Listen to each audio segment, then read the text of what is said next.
Hi, this is Lily, and welcome back to my page. Thank you, and I just want to wish you a happy Easter.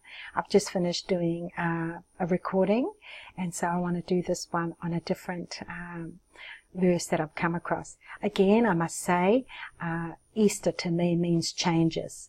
Easter to me means leaving the old behind and grabbing onto something different.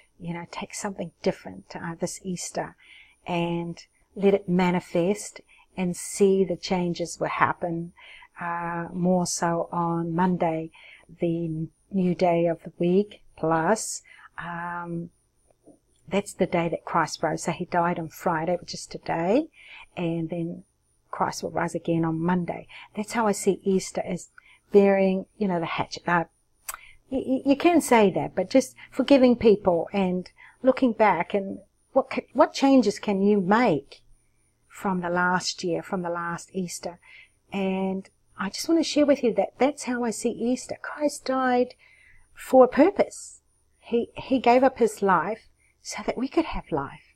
So we can always see that we've been forgiven if we've done something wrong, and don't hate yourself so much for some things that you can't correct, some things that you can't change. I'm not talking about the physical part, but there's some things in our lives that have happened and we can't change it, but we can look forward to something new. Change is always forward. You can't change the past, but you can change what you do today. The present. Today is a present. It's a gift given to us. I like that. It sounds great. So today is the present, a present, or the present.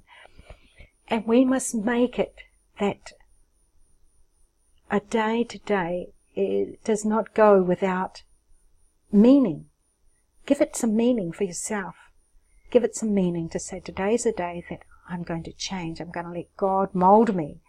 I'm going to let him mold me and change me into a better person. And not be a warrior, a person who worries or have phobias. Someone who's just going to not breeze through life, but don't worry about the small stuff. This is what I'm trying to explain. So here's something else that I would like to share with you. It's something completely different. You know how we are always, we have friends, right? They come to us with problems. We all have friends. And they just want to tell us this and that, blah, blah, just what has happened in their life. And here we are. We can't wait to try and fix their problems. We want to, give our advice or say something that we think will help them. But you know what? This title here says, listen carefully without interrupting.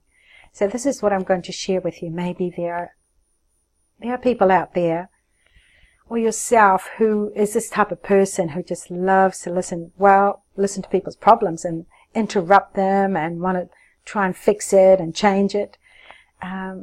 But I want you to listen to this very carefully, and it's quite true for a lot of us. So the title is Listen Carefully Without Interrupting. Look with your eyes, hear with your ears, and fix your mind on everything I show you. That is found in Ezekiel chapter 40, verse 4. If you train yourself to listen carefully to what someone is saying, they will generally tell you who and what they are before you get into a relationship with them.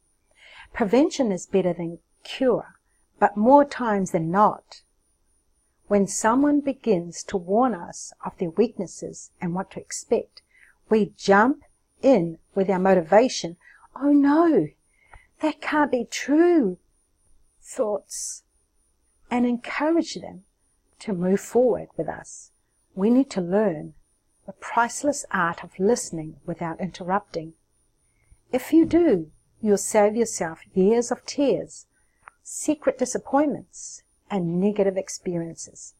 Rather than using your optimism and persuasive style to coerce somebody into accepting your goals and objectives, you need to know when a person can't become something just because you want them to or believe they can.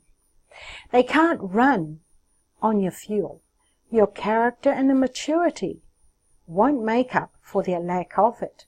Without your awareness of this principle, these high-maintenance relationships can weary you and drain your strength for years. In private or professional relationships, if you have to keep motivating to get started, you'll have to keep motivating to maintain.